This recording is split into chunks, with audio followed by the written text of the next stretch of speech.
নমস্কার, আপনারা শুনছেন প্রিয় পরমের স্মৃতি সৌরভে পডকাস্ট সিরিজ পরিবেশনায় মাস্টার উইদিন, যেখানে আমরা প্রতি বুধবার পরম প্রেমময় শ্রী শ্রী ঠাকুর অনুকূল চন্দ্রের সান্নিধ্যে আসা ভক্ত সন্তানদের তাদের প্রিয় পরম সংস্পর্শের মধুর স্মৃতিচারণগুলি শুনি তাদেরই স্বরচিত ঘটনা থেকে। এই শ্রবণানুগ নিদিধ্যাসনের পরশে আমরা সহজভাবে কত জীবনের গূঢ় তত্ত্ব জানতে পারি, বুঝতে পারি ও সর্বোপরিভাবে সেই প্রেমালিঙ্গন উপভোগ করতে পারি মনন রাজ্যে। এই ব্যাকুল আহ্বান নিয়ে আজকে আমার বাবা শ্রী দীপ্তলাল ভট্টাচার্য শ্রী শ্রী ঠাকুরের সান্নিধ্য ধন্য আমার দাদাই শ্রীযুত কুমার কৃষ্ণ ভট্টাচার্যের স্মৃতি নিয়ে এসেছেন। আমি সুদীপা মাস্টার উইদিনের তরফ থেকে আপনাদের সবাইকে আবদার করছি এই এপিসোডগুলি ছড়িয়ে দিন, যাতে আরও মানুষ উপকৃত হয়। যে আনন্দের উদ্বেলন আমাকে ও আপনাকে শ্রী শ্রী ঠাকুরের ভাবে প্রজ্বলিত করে রাখে তা সবাইকেও করাক। এই নামের আগুন যত ছড়ানো যায় তত কমে না, বরং আলোকিত করে, উদ্দীপ্ত করে। তাই শুনতে থাকুন এই প্রিয় পরমের স্মৃতি আজকের এই এপিসোডে। স্মৃতিচারণ শ্রী কুমার কৃষ্ণ ভট্টাচার্য। শিশুকালের যে ঘটনাটি আমার এখনও মনে আছে সেটি হচ্ছে, আমি প্রতিদিন সকালে আমার মায়ের হাত ধরে শ্রী শ্রী ঠাকুরকে প্রণাম করতে যেতাম। আশ্রমের মধ্যেই শ্রী শ্রী ঠাকুরের জন্মভিটার একটি ঘরে আমরা বাস করতাম। শ্রী শ্রী ঠাকুরের জন্য নতুন বাড়ি তৈরি হলে শ্রী শ্রী ঠাকুর সেখানে উঠে গেলে ওই বাড়ির 3টি ঘরে 3জন ভক্তকে সপরিবারে বাস করার জন্য বলেন। শ্রী শ্রী ঠাকুরের সেই পৈতৃক ভদ্রাসনের মধ্যেই আঁতুর ঘর তৈরি করে সেখানে আমার জন্ম হয়। প্রতিদিনের মতো একদিন মায়ের হাত ধরে ঠাকুর প্রণাম করতে গিয়েছি। শ্রী শ্রী ঠাকুর মাতৃমন্দিরের উত্তরে বকুলতলার কাছে হাতলওয়ালা বেঞ্চে পা নামিয়ে বসে আছেন। তাঁর কাছে 2-4 জনের বেশি লোকজন নেই। আমি মায়ের হাত ছেড়ে ঠাকুরের পায়ের কাছে যেয়ে প্রণাম করলাম। তারপর কেন জানি না হাত দিয়ে ঠাকুরের পা স্পর্শ করলাম। শ্রী শ্রী ঠাকুরের মুখে মৃদু হাসি। একজন তাড়াতাড়ি এসে আমার হাত ধরে টেনে নিয়ে গেলেন। ফেরার পথে মা বললেন, ঠাকুরের পা ছুতে নেই। পুরুষোত্তম জননী মনমোহিনী দেবীর কথা আমার মনে আছে। তাঁর সেই চেহারা এখনো আমার চোখের সামনে জল জল করে ভেসে ওঠে। হিমায়তপুরে মাতৃমন্দিরের কাছে জননী দেবী যে কটেজে বাস করতেন সেখানেই আমরা খেলাধুলা করতাম। খুব গোলমাল হতো। কাছেই শ্রী শ্রী ঠাকুর বসে আলোচনা করছেন বা বাণী দিচ্ছেন। তিনি কখনোই আমাদের গোলমালের জন্য বিরক্ত বোধ করতেন না। কিন্তু যখন জননী দেবী কলকাতা থেকে অসুস্থ হয়ে ফিরলেন, তখন থেকে আমাদের ওখানে গোলমাল করা বন্ধ হয়ে গেল। আমার বাবা প্রায় 24 ঘন্টা ওই সময় জননী দেবীর শয্যা পার্শ্বে থাকতেন। পরবর্তীকালে দেওঘরে জননী দেবীর কনিষ্ঠা কন্যা পূজনীয়া গুরুপ্রসাদী দেবীর সঙ্গে যখন হিমায়তপুরের কথা আলোচনা করতাম, তখন তিনি বলতেন যে, তোর বাবা আমার মায়ের অসুস্থতার সময় যে সেবা করেছিলেন তার তুলনা হয় না। জননী দেবীর তিরোধানের দিনটি আমার বেশ মনে আছে। বঙ্গাব্দ 6 চৈত্র 1344। বেলা 11:15 সময় ডাক্তার জননী দেবীর মৃত্যু হয়েছে বলে জানালেন। শুনেই শ্রী শ্রী ঠাকুর ছুটে এসে মায়ের বুকের উপর ঝাঁপিয়ে পড়ে দীর্ঘ সময় ধরে যে মর্মন্তদ কান্না কেঁদেছিলেন, সে দৃশ্য এখনো আমার মনে আছে। এদিকে মায়ের সৎকার করার সময় হয়ে গেছে, কিছুতেই তিনি উঠবেন না। তখন বিশিষ্ট কর্মী শ্রী হরেন্দ্রনাথ ভদ্র তাঁর ড্যানা ধরে তাঁকে উঠিয়ে পূজনীয়া ছোট মার ঘরে নিয়ে গেলেন। ঠাকুরকে ওইভাবে নিয়ে যাচ্ছে দেখে আমার মনে হলো ঠাকুরের ড্যানায় ব্যথা লাগছে। তারপর বাঁধের নিচে জননী দেবীর সৎকার করা হলো। আমরা বাঁধের উপর বসে তা দেখলাম। পরে ওই জায়গাটা বাঁধিয়ে রাখা হয়েছিল। মাতৃমন্দিরের বারান্দায় সরস্বতী পুজো হতো। শ্রীযুক্ত পঞ্চানন বাচস্পতি মহাশয় পুজো করতেন এবং শ্রী শ্রী ঠাকুর সেখানে অঞ্জলি দিতেন। অঞ্জলি দেওয়ার পর শ্রী শ্রী ঠাকুর বাচস্পতি মহাশয়কে দক্ষিণা সহ প্রণাম করতেন। ঠাকুর তো ভগবান, তিনি অন্যকে প্রণাম করবেন কেন? অল্প বয়সে এ কাজ আমার পছন্দ হতো না। পরে জেনেছি বাচস্পতি মশাই গ্রামেরই পুরনো পুরোহিত বংশের ছেলে এবং শ্রী শ্রী ঠাকুরের চেয়ে বয়সে বড় ছিলেন, তাই শ্রী শ্রী ঠাকুর তাকে প্রণাম করতেন। আমার 5 বছর বয়সে মাতৃমন্দিরের বারান্দায় এই বাচস্পতি মশাই আমাকে হাতে খড়ি দেন।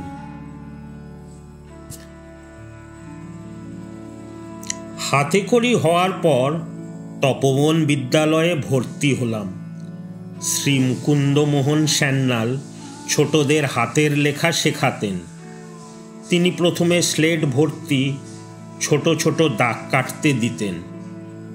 কয়েকদিন পর অ আ লেখা শেখালেন। কয়েক মাসের পর তপবনের শিশু বিভাগ বন্ধ হয়ে যায়। তখন শ্রী নগেন্দ্রনাথ বসুর সরকারি প্রাথমিক বিদ্যালয়ে ভর্তি হই। এই প্রাথমিক বিদ্যালয়ে বছরের প্রথম দিন প্রতি বৎসর ছাত্রছাত্রীরা সাদা ফুলের মালা নিয়ে লাইন দিয়ে শ্রী শ্রী ঠাকুরের কাছে যেতাম এবং শ্রী শ্রী ঠাকুরকে ওই মালা পরিয়ে দিতাম। শ্রী শ্রী ঠাকুর আবার ওই মালা আমাদের গলায় পরিয়ে দিতেন। 1944 খ্রিস্টাব্দে সৎসঙ্গ তপবন বিদ্যালয় নবপর্যায়ে আরম্ভ হলে আমি আবার তপবনে এসে ভর্তি হলাম প্রিলিমিনারি ক্লাসে, প্রাথমিক বিভাগে। 1 সেপ্টেম্বর 1946 শ্রী ঠাকুর হিমায়তপুর গ্রাম থেকে দেওঘরে রওনা হলেন বায়ু পরিবর্তনের জন্য। দাঁড়িয়ে দাঁড়িয়ে সেসব দৃশ্য দেখলাম। তখন শুনেছিলাম শ্রী শ্রী ঠাকুর মাত্র কিছুদিনের জন্য দেওঘরে যাচ্ছেন। স্বাস্থ্যকর স্থান বলে তখন দেওঘর খুব বিখ্যাত ছিল। ধনী বাঙালিরা তখন পুজোর ছুটি বা স্বাস্থ্যোদ্ধারের জন্য বিশ্রাম করতে দেওঘর, মধুপুর, শিমুলতলা প্রভৃতি স্থানে প্রায় প্রতি বছর আসতেন। পুজোর ছুটি থেকে শুরু করে সরস্বতী পুজোর পর পর্যন্ত বাঙালিদের আনাগোনা এই অঞ্চলে লেগেই থাকত। তখন ডিসেম্বর মাসে স্কুলের বার্ষিক পরীক্ষা শেষ হয়ে যেত, তাই বেড়াতে যাওয়ার ছুটিও পাওয়া যেত প্রচুর। দেওঘরের প্রায় সমস্ত বাড়ি ঘরই ছিল তখন বাঙালিদের। ডাক্তার, উকিল, বুদ্ধিজীবী, বড় অফিসার সবাই ছিলেন বাঙালি। ব্যবসা বাণিজ্য অনেকটাই তখন ছিল বাঙালিদের হাতে এবং তীর্থযাত্রী নির্ভর। শ্রী শ্রী ঠাকুর হিমায়তপুর থেকে চলে আসার 3 দিন পরে আমি ও বাবা, মা, ভাই বোনদের সঙ্গে দেওঘরের উদ্দেশ্যে খুলনা হয়ে রওনা দিই। তখন আমি সৎসঙ্গ তপোবন বিদ্যালয়ের 2nd টার্মের 8ম শ্রেণীর ছাত্র। শ্রী শ্রী ঠাকুরের ঈপ্সিত 3 বছরে ম্যাট্রিকুলেশন পরীক্ষায় পাশ করতে ব্রতী হয়েছি। জুলাই মাসে 1946 ষান্মাসিক পরীক্ষা হয়ে গেছে।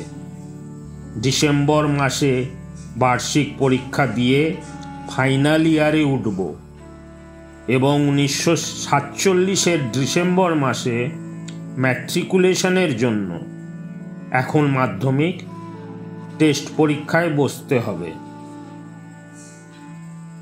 দেওঘরে এসে মাস 2 মনের আনন্দে 2 ভাই মিলে পায়ে হেঁটে দেওঘর চষে বেড়ালাম। মাঝে মাঝে যোশীডিও যেতাম, ওখানে হিল ভিউ নামে একটি বিখ্যাত বাড়ি দেখতে। শ্রী শ্রী ঠাকুর তখন হিমায়তপুর ফিরে যাবেন, তখন ওখানে যেয়ে পড়াশোনা আরম্ভ করব। মনে মনে তাই ভেবে রেখেছি। কিন্তু মাস 3 কেটে গেল, শ্রী শ্রী ঠাকুরের ফিরে যাওয়ার কথা কিছুই শুনতে পাই না। এর মধ্যে আমরা গেস্ট হাউস এবং 2-3টি বাড়ি বদল করে পুরানদহের ব্রিজের কাছে শৈলপ্রবাস নামে একটি বাড়িতে থিতু হয়েছি। হিমায়তপুর থেকে সঙ্গে পাঠ্য বই কিছু নিয়ে এসেছিলাম, মাঝে মাঝে সেগুলোর ধুলো ঝাড়ি। জানুয়ারি 1947 মাসে জানতে পারলাম শ্রী শ্রী ঠাকুর আর হিমায়তপুর ফিরে যাবেন না। এর মধ্যে পূর্ববঙ্গের নোয়াখালী এবং অন্যান্য জেলায় বিভৎস দাঙ্গা হয়ে গেছে। অনেক সৎসঙ্গী বিভিন্ন জেলা থেকে বাড়ি ঘর ছেড়ে দেওঘরে আসতে শুরু করেছেন। বাংলা তথা ভারত বিভাগ এবং স্বাধীনতা লাভের কাড়া নাকাড়া বেজে উঠেছে। এদিকে আমি মনে মনে সংকল্প করেছি যে এবারে প্রাইভেট পরীক্ষার্থী রূপে ম্যাট্রিকুলেশনের টেস্ট পরীক্ষা দেবই, বছর নষ্ট হতে দেব না।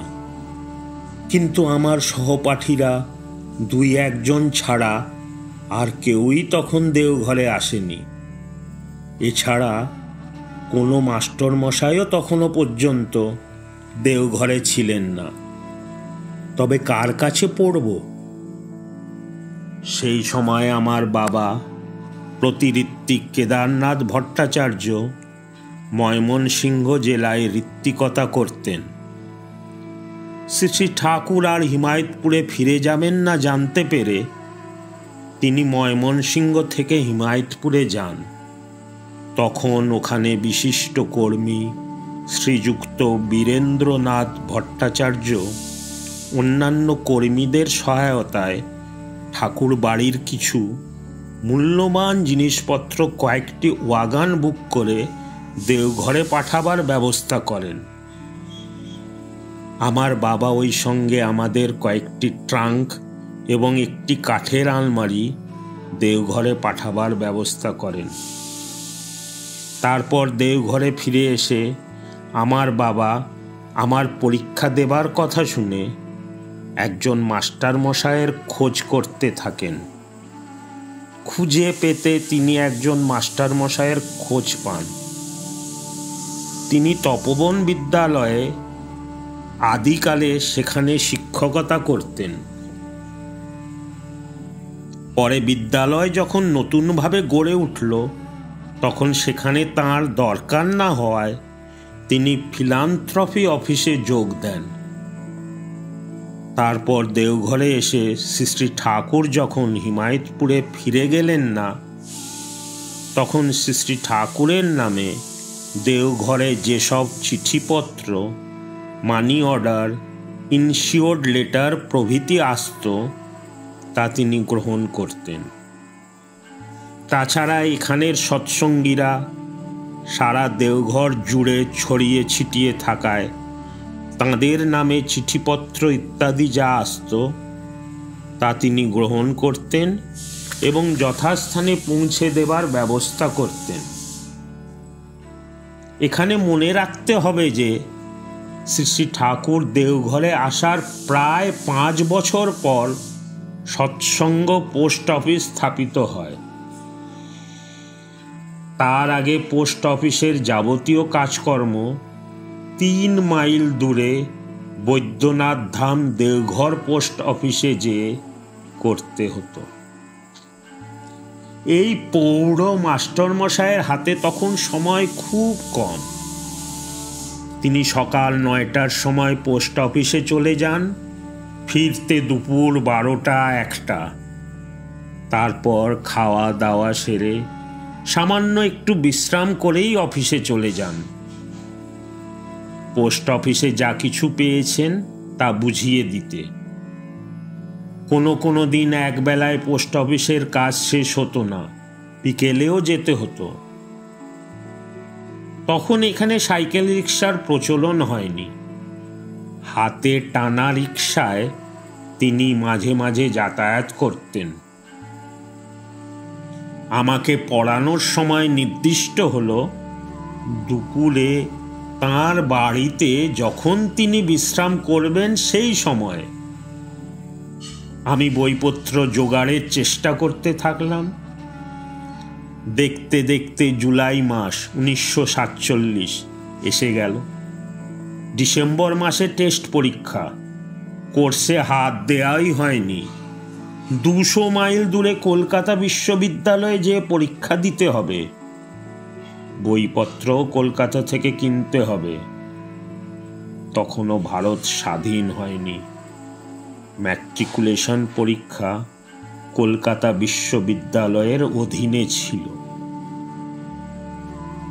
তখন এখানকার আর্থিক অবস্থা ছিল খুবই শোচনীয়। শ্রী শ্রী ঠাকুরের নামে সামান্য যা ইষ্টভৃতি আসত তা তখনও সবাই হিমায়তপুরেই পাঠিয়ে চলেছেন। শ্রী শ্রী ঠাকুর সেখানে ফিরে যাবেন এই আশায়। এখানের ব্যয় সংকুলানের কোনো আর্থিক সঙ্গতি নেই। এর মধ্যে বেশ কিছু সৎসঙ্গী পরিবার হিমায়তপুরের এবং বাইরের দেওঘরে বসবাস করতে শুরু করেছেন। নিয়ত কর্মীরা সবাই শ্রী শ্রী ঠাকুরের কাছ থেকে সংসার প্রতিপালনের জন্য অ্যালাউন্স পেতেন। এখানে আসার পর তা বন্ধ হয়ে গেছে। কারো কারো অর্ধাহার এবং অনাহার চলছে। এই অবস্থায় শ্রী শ্রী ঠাকুর সবাইয়ের আনন্দবাজারে খাওয়ার ব্যবস্থা করে দিলেন। কিন্তু 2 বেলা আনন্দবাজারের ব্যয় সংকুলান করা সাধ্যের বাইরে। তাই সবার 1 বেলা করে খাওয়ার ব্যবস্থা হলো সেখানে, আর 1 বেলা অনাহার। এই অবস্থায় পরীক্ষা দেওয়ার কথা চিন্তা করাও দুঃসাহস। আমার সহপাঠীদের মধ্যে আমি একাই সেই চিন্তা করছি। আমি পরীক্ষা দেব জেনে আমার বাল্যবন্ধু অশোকও, পূজনীয় দাদা, পরীক্ষা দেওয়ার প্রস্তুতি শুরু করল এবং ওই মাস্টারমশাইয়ের কাছে আলাদাভাবে পড়াশোনা আরম্ভ করল। আর্থিক কারণে বইপত্র সব কিনতে পারছি না। ভিপিপি মারফত কলকাতা থেকে সামান্য কয়েকখানা বই আনিয়ে নিলাম। এদিকে মাস্টারমশাই তার কাজ নিয়ে বেশি ব্যস্ত হয়ে পড়লেন। তাই শুধু তার কাছ থেকে অঙ্ক এবং ইংরাজি যা নিজে নিজে বুঝতে পারতাম না তা একটু দেখিয়ে নিতাম, আর বাকি বিষয়গুলি নিজের মেধার উপর নির্ভর করেই তৈরি করে নিতাম। স্কুলে বরাবর প্রথম হয়ে এসেছি, তাই আমার আত্মবিশ্বাসও ছিল প্রচুর। এই সময় লেখার কাগজ ছিল দুষ্প্রাপ্য, আর কেরোসিন কিনতে হতো কালোবাজারে। ডিসেম্বর মাসে টেস্ট পরীক্ষা দিতে কলকাতা গেলাম। মাস 4 হলো দেশ স্বাধীন হয়েছে। আমার জীবনে এই প্রথম কলকাতা যাওয়া। স্বাধীন ভারতে ম্যাট্রিকুলেশনে এবং পরে কলেজে আমরাই প্রথম ব্যাচ। কলকাতা যে 68 নম্বর মির্জাপুর স্ট্রিটের, বর্তমান সূর্য সেন স্ট্রিট, সৎসঙ্গ বাড়িতে উঠলাম। বাবা তখন ওখানে থেকেই ঋত্বিকতা করতেন। সিট পড়েছিল কলকাতা বিশ্ববিদ্যালয়ের সিনেট হাউসে, বাড়ির কাছেই কলেজ স্ট্রিটের উপর। বর্তমানে সেই ঐতিহাসিক বাড়িটি ভেঙে ফেলে সেখানে বিশ্ববিদ্যালয়ের বহুতল বিশিষ্ট শতবার্ষিকী ভবন নির্মাণ করা হয়েছে। টেস্ট পরীক্ষা দিয়ে দেওঘরে ফিরে এলাম। যথারীতি পাশ করে ফাইনাল পরীক্ষা দিতে এপ্রিল মাসে 1948 আবার কলকাতা গেলাম। এবারে আমার সিট পড়ল এলগিন রোডের নেতাজি ভবনের কাছে একটি মিশনারি স্কুলে। দক্ষিণ কলকাতার মনোহরপুকুর রোডের এক সৎসঙ্গীর বাড়িতে পরীক্ষা দেওয়ার জন্য উঠেছিলাম। জুলাই মাসে রেজাল্ট বের হলো। অশোক আর আমি দুজনেই পাশ করেছি।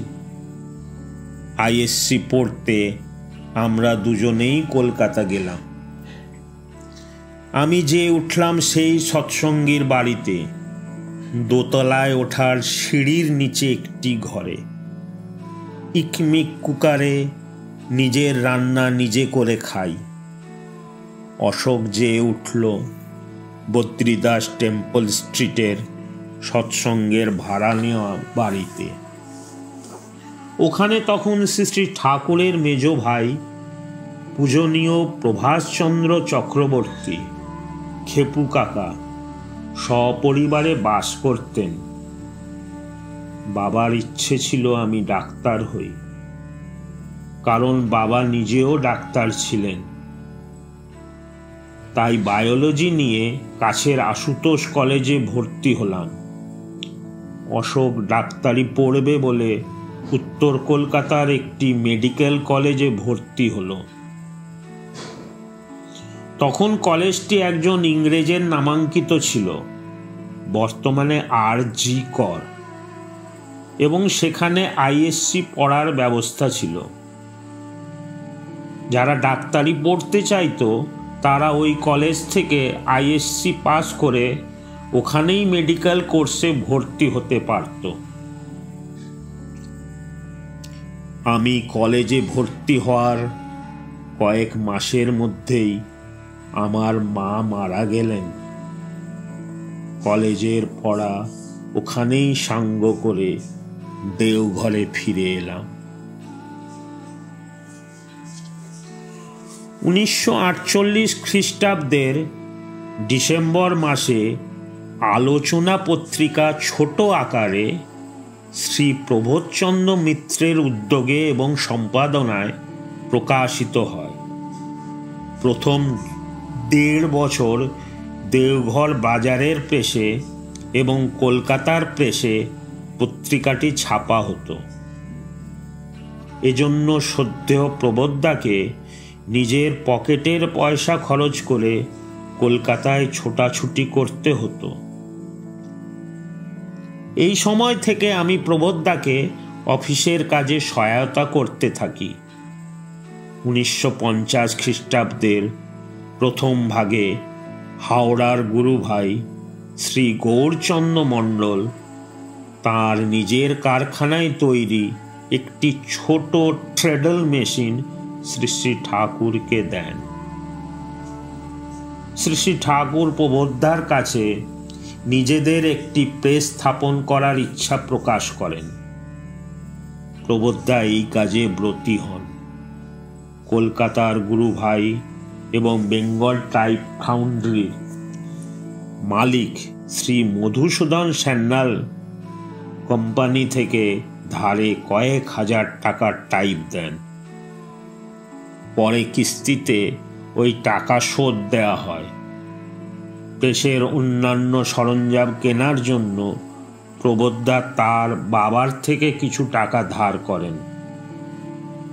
পরবর্তীকালে সে টাকাও শোধ করে দেয়া হয়। এইভাবে 1950 খ্রিস্টাব্দের মাঝামাঝি বর্তমানে তপোবন বিদ্যালয়ের গেটের সংলগ্ন বাড়িতে ডক্টরস লজ সৎসঙ্গ প্লেস স্থাপিত হয়। প্রবোধদা প্রেসের কাজে নিজেদের লোকেরা কাজ করলে সুবিধা হবে এ কথা জানালে শ্রী শ্রী ঠাকুর আমাকে এবং আমার বাল্যবন্ধু সঞ্জয় কুমার চট্টোপাধ্যায়কে প্রেসে কাজ করতে আদেশ করেন। আমরা দুইজনে প্রেসে কম্পোজিটর হিসাবে যোগ দিই। 24শে মে 1950 শ্রী শ্রী ঠাকুর সকালবেলায় বড়াল বাংলার মূল দালানে উঠতে বাঁদিকের ঘরে সমাসীন। আমি এবং আমার দুই বাল্যবন্ধু শ্রী গুরুপ্রসাদ হালদার, পরবর্তীকালে সৎসঙ্গ তপোবন বিদ্যালয়ের প্রধান শিক্ষক, এবং শ্রী পরিমল দে, সৎসঙ্গের প্রাক্তন সেক্রেটারি প্রয়াত প্রমথনাথ দের দ্বিতীয় পুত্র, তার সামনে বসে আছি। শ্রী শ্রী ঠাকুর আমাকে লক্ষ্য করে বললেন, তোর বাবা তো ভালো বক্তৃতা দিতে পারেন, তুই দিতে পারিস না? খুব ভালো করে বক্তৃতা দিতে শিখতে হয়। দাঁড়ানো, হাত নাড়া, অঙ্গভঙ্গি, চোখের চাউনি, ভ্রুকুঞ্চন, ঠোঁটের ভাব, মুখে হাঁ ইত্যাদি ঠিক ভাবানুপাতিক করে তুলতে হয়। রোজ মাঠে গিয়ে মহড়া দিতে হয়। আর বিশিষ্ট বাগ্মীদের বক্তৃতাগুলো পড়তে হয়। কোন কথা বলবো, কোন কথা বলবো না, এবং কেমন করে কথাগুলো সাজাবো, কোনটা অনুকূল কোনটা প্রতিকূল ভেবেচিন্তে ঠিক করা লাগে। মাঝে মাঝে একসঙ্গে আলোচনা করা লাগে। এই ফাঁকে হিন্দিটাও শিখে ফেলতে হয়।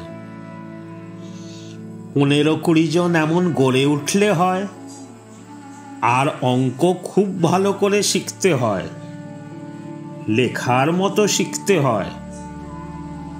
অঙ্ক যত শেখা যায়, বিজ্ঞানও তত ভালো করে শেখার সুবিধা হয়। আর কাজকর্ম, বক্তৃতা ইত্যাদির মধ্যেও ম্যাথমেটিক্যাল অ্যাকিউরেসি, গাণিত যথার্থ এসে যায়। এর কয়েকদিন আগেই আমরা কয়েকজন বন্ধু মিলে ওয়েস্ট এন্ড হাউসের, বর্তমানে মনোমোহিনী ধাম, ছাদে বক্তৃতার মহড়া দিয়া শুরু করেছি। আমাদের পরিচালক ছিলেন সরোজিনীমার পুত্র শ্রী অরুণ কিরণ দত্ত জোয়ারদার। আমি শ্রী শ্রী ঠাকুরকে সে কথা জানালাম। শ্রী শ্রী ঠাকুর খুশি হলেন।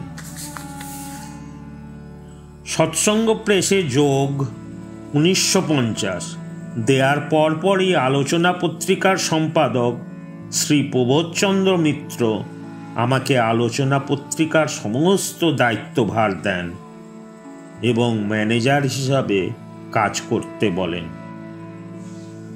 আলোচনা এবং সৎসঙ্গ প্রেসের অ্যাকাউন্ট, ক্যাশিয়ার, গ্রাহক ও এজেন্টদের চিঠিপত্রের উত্তর দেওয়া এবং তাদের প্রতি মাসে পত্রিকা ছেপে নির্দিষ্ট তারিখে ডাকে দেওয়ার ব্যবস্থা করার দায়িত্ব ছিল আমার উপর। দীর্ঘ প্রায় 50 বছর ধরে সে দায়িত্ব পালন করেছি। আলোচনা পত্রিকার লেখা ও বিজ্ঞাপন সংগ্রহের জন্য শ্রদ্ধেয় প্রবোধা মাঝে মাঝেই কলকাতা যেতেন। তখন প্রেস ও পত্রিকার সমস্ত ভার আমার উপরই থাকত। আলোচনা অফিসে ঢোকার পর একটা চিন্তা আমার মনে প্রায়ই আসতো, সেটা হচ্ছে আরও পড়াশোনা করে শ্রী শ্রী ঠাকুরের কাজের জন্য যোগ্য হয়ে ওঠা। পড়াশোনা করার অভ্যেস আমার ছোটবেলা থেকেই ছিল। 10-11 বছর বয়সেই আমি হিমায়তপুরের সৎসঙ্গ লাইব্রেরিতে ছোটদের জন্য যেসব বই নির্দিষ্ট ছিল তা পড়ে শেষ করে ফেলেছিলাম। হাত লেখা পত্রিকায় লেখার জন্য চেষ্টা করতাম। আলোচনা পত্রিকা প্রকাশের আগে আমরা কয়েকজন বন্ধু মিলে দেওঘরে আহ্বান নামে একটি হাতে লেখা পত্রিকা প্রকাশ করেছিলাম। এই আহ্বান নাম শ্রী শ্রী ঠাকুরের দেয়া। বেশ কয়েক মাস এই পত্রিকাটি বের হয়েছিল। 1953 খ্রিস্টাব্দে অক্টোবর মাসে শ্রী শ্রী ঠাকুরের 66তম জন্ম মহোৎসব উপলক্ষে আমরা 4 বন্ধু উৎসব নামে একটি পত্রিকা প্রকাশ করি। আমি ছাড়া আর 3 জন ছিলেন, শ্রী উমাপদনাথ, শ্রীনাথ, শ্রী সঞ্জয় কুমার চট্টোপাধ্যায় এবং শ্রী সুনীল কুমার মিত্র, শ্রদ্ধেয় প্রবোধার ছোট ভাই। তখন সবারই আর্থিক অবস্থা শোচনীয় থাকায় আমরা স্থির করি দেওঘর বাজার থেকে বিজ্ঞাপন সংগ্রহ করে কাগজের টাকা তুলব। সেই মতো বিজ্ঞাপন সংগ্রহ করে পত্রিকা প্রকাশ করি। প্রথম কপিটা শ্রী শ্রী ঠাকুরের হাতে দিই। শ্রী শ্রী ঠাকুর তখন মূল দালানে, বর্তমানে মেমোরিয়া। উঠতে বাঁদিকে শ্রী শ্রী বড়মার ঘরের সামনে ছোট চৌকিতে বসেছিলেন। তিনি পত্রিকাটির প্রথম পৃষ্ঠা থেকে শেষ পৃষ্ঠা পর্যন্ত উল্টিয়ে দেখলেন।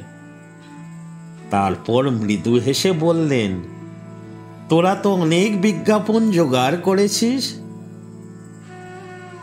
পত্রিকার দাম করা হয়েছিল 1 টাকা। পত্রিকা বিক্রি করে প্রেসের দেনা শোধ করেছিলাম। এই সময় শ্রী শ্রী ঠাকুরের এবং বাইরের বইপত্র পড়ে জ্ঞান আহরণের চেষ্টা করেছি, কিন্তু বিশ্ববিদ্যালয়ের পরীক্ষায় পাশ করার একটা আগ্রহ ছিল। আমি কলকাতা বিশ্ববিদ্যালয়ের ছাত্র।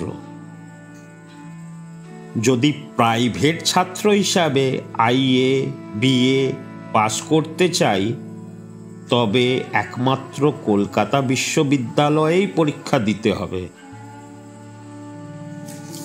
তাই কলকাতা বিশ্ববিদ্যালয়কে চিঠি লিখলাম আমাকে প্রাইভেট পরীক্ষার্থী হিসাবে IA পরীক্ষা দেওয়ার অনুমতি দেয়া হোক।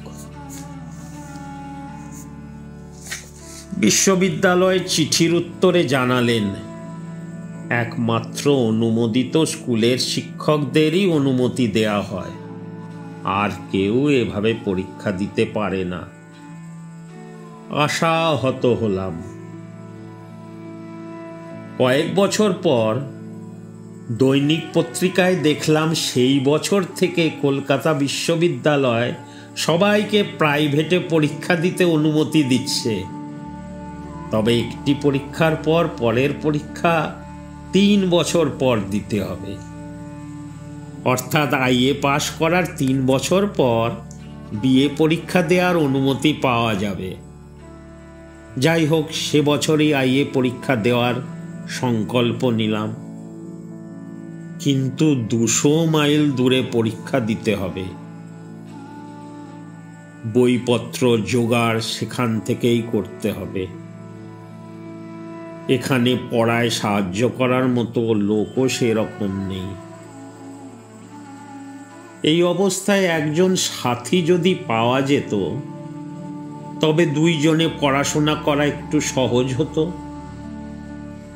তাই আমার বাল্যবন্ধু এবং সহকর্মী শ্রী সঞ্জয় কুমার চট্টোপাধ্যায়কে অনুরোধ করলাম যাতে আমরা 2 জনে মিলে একসঙ্গে পড়াশোনা করে পরীক্ষা দিতে পারি।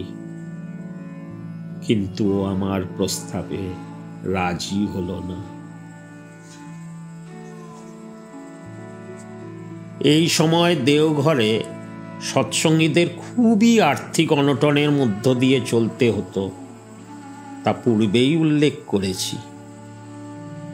সঞ্জয় সকালবেলায় ওয়েস্ট এন্ড হাউসের, বর্তমানে মনমোহিনী ধাম, তার মধ্যে ওর দাদার চায়ের দোকানে কাজ করত। দুপুর বেলায় প্রেসে, সন্ধ্যার পর পূজনীয় ছোড়দা যে বাণী মন্দির স্থাপন করেছেন, উৎসব উপলক্ষে শ্রী শ্রী ঠাকুরকে নাটক অভিনয় করে দেখাবেন বলে সেখানে নিয়মিত রিহার্সাল দিতে হয়। তাই তার পড়াশোনা করার সময় একেবারেই নেই। কিন্তু ওকে আমার চাই, নইলে আমারও পরীক্ষা দেওয়া হবে না।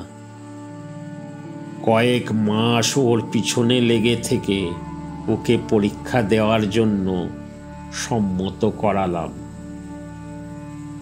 সঞ্জয় মেধাবী ছাত্র। 2 জনে মিলে গভীর রাত্রে পড়াশোনা করতাম। আর্থিক কষ্ট তো ছিলই। 2 জনে ভাগাভাগি করে বই কিনে পড়াশোনা করে পরীক্ষা দিলাম এবং ভালোভাবে পাশ করলাম। পাশ করার পর একদিন আমরা 2 জন বিকেলের দিকে খড়ের ঘরে শ্রী শ্রী ঠাকুরের কাছে দাঁড়িয়ে আছি। তিনি সোল্লাসে বলে উঠলেন, তোরা 2 জনে যে এইভাবে কাজের মধ্যে দিয়ে পড়াশোনা করে পাশ করলি, তাতে আমি খুব খুশি হয়েছি। আমি এই রকম কাজের মধ্যে থেকে পড়াশোনা করাই বেশি পছন্দ করি। যারা চায়ের দোকানে বসে আড্ডা মেরে সময় নষ্ট করে, তাদের বলবি সুর করে, ও পথ সে পথ নয়। শ্রী শ্রী ঠাকুরের আশীর্বাদ পেয়ে আমরা 2 জনে দ্বিগুণ উৎসাহে বিএ পড়া শুরু করলাম এবং 2 জনেই ভালোভাবে পাশ করলাম। এখানে উল্লেখ করা যেতে পারে, আমরা 2 জনে পাশ করার পর দেওঘরের কয়েকটি ছেলে প্রাইভেটে পরীক্ষা দেওয়ার জন্য প্রস্তুতি শুরু করে। কলকাতা থেকে বিএ পরীক্ষা দিয়ে ফিরে আসার পর সঞ্জয় স্থির করল কলকাতায় যে এমএ বাংলা পড়ার প্রস্তুতি শুরু করবে। এখানে বইপত্র, নোটস, লাইব্রেরির সুযোগ কিছুই নেই।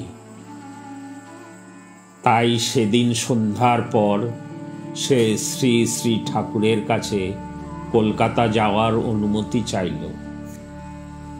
শ্রী শ্রী ঠাকুর তৎক্ষণাৎ অনুমতি দিলেন। সঞ্জয় চলে যাওয়ার মিনিট 5 পর আমি শ্রী শ্রী ঠাকুরকে প্রণাম করার জন্য সেখানে উপস্থিত হয়েছি। শ্রী শ্রী ঠাকুর তখন পার্লারের পূর্ব দিকে যে ছোট বেলগাছ ছিল তারও পূর্ব দিকে বড় চেয়ারে বসেছিলেন। অনেকেই উপস্থিত আছেন। আমি এসে প্রণাম করে মাথা তুলতে না তুলতেই শ্রী শ্রী ঠাকুর আমাকে বললেন, তুইও কি কলকাতায় যাচ্ছিস নাকি? আমি, আজ্ঞে না। শ্রী শ্রী ঠাকুর, তুই যদি যেতে চাস তবে যেতে পারিস, আমি না বলবো না। পরে বলবি ঠাকুরের জন্য আমার ভবিষ্যৎ নষ্ট হয়ে গেল।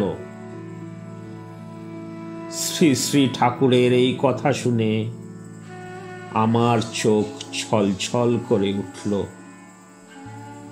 অশ্রুরুদ্ধ কণ্ঠে বললাম, না ঠাকুর, আমি এখান থেকে যাব না। আমার কথা শুনে তিনি খুশি হলেন, বললেন, খুব ভালো। আমার ইচ্ছে তুই এখানে থাকিস, আমার কাজকর্ম করবি, পড়াশোনা করবি আর লিখবি। আর শোন, এখানে থাকতে হলে লাঞ্ছনা গঞ্জনা, মান অপমান, অভাব অনটন সব সহ্য করতে হবে। তখন আমার নামে দোষ দিবি না তো? আমি বাষ্পরুদ্ধ কণ্ঠে বললাম, আজ্ঞে না ঠাকুর। শ্রী শ্রী ঠাকুর হাসি মুখে, খুব ভালো।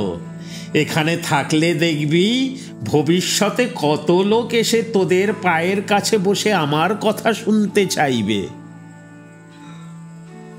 আমি শ্রী শ্রী ঠাকুরের মুখের দিকে তাকিয়ে রইলাম। অন্য প্রসঙ্গ আরম্ভ হলো। আমি একটা ছোট পিঁড়ি নিয়ে বসলাম।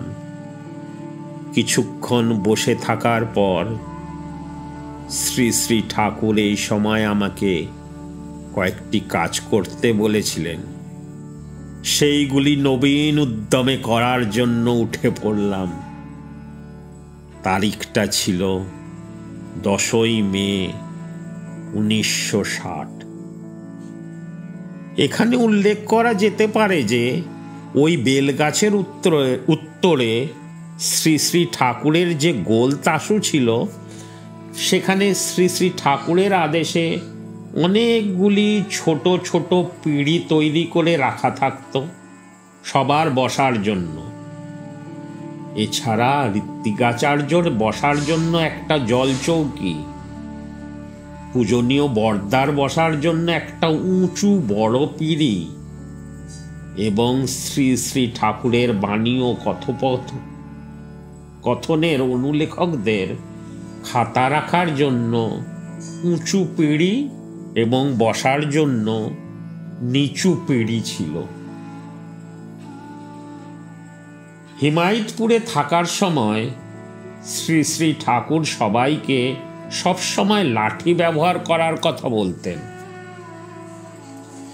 দেওঘরে আসার কিছুদিন পর তিনি আবার লাঠি ব্যবহারের কথা বললেন। তাঁর আদেশে বিশিষ্ট ব্যক্তি ও কর্মীদের দেওয়ার জন্য কিছু লাঠি বিশেষভাবে তৈরি করে আনা হয়। এইসব লাঠির মাথায় স্টেনলেস স্টিলের উপর যে নাত্তনস্তথান্যেষাং জীবনং বর্ধনাঞ্চপি ধ্রিয়তে সধর্ম এবং ব্যান্ডের উপর দদাতু জীবন বৃদ্ধি নিয়তং স্মৃতি চিচ্যুতে বাণী দুটি খোদাই করা থাকত।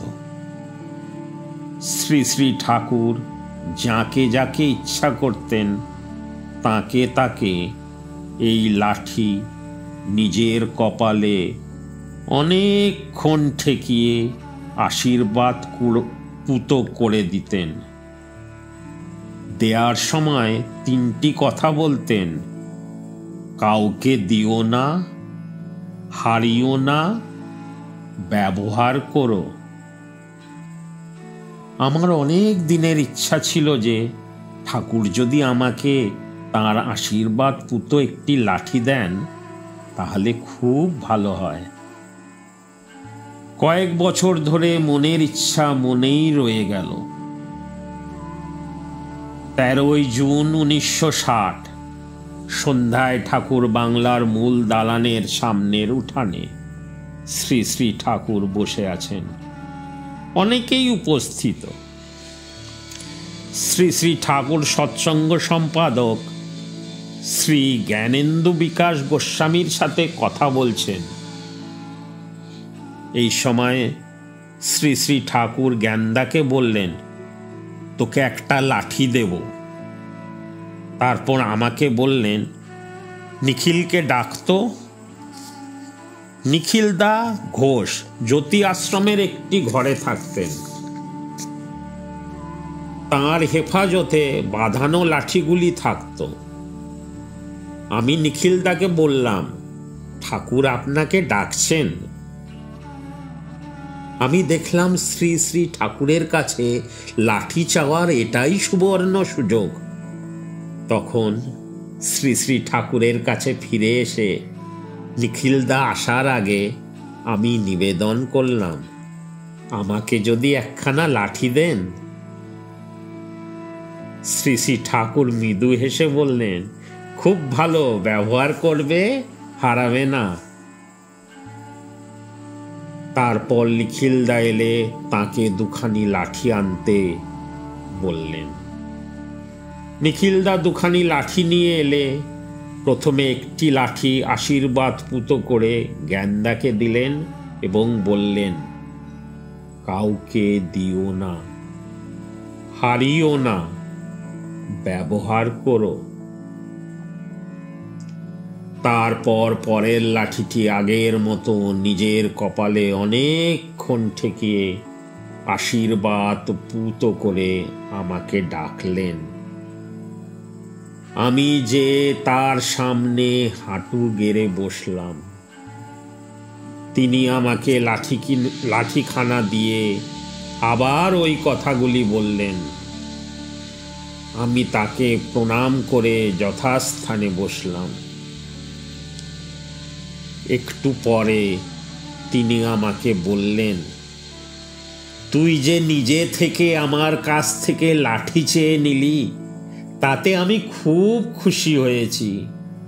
ইষ্টের ভার নিজে থেকেই আগ্রহ ভরে বহন করতে হয়। এর আগে এভাবে কেউ শ্রী শ্রী ঠাকুরের কাছ থেকে লাঠি চেয়ে নেননি।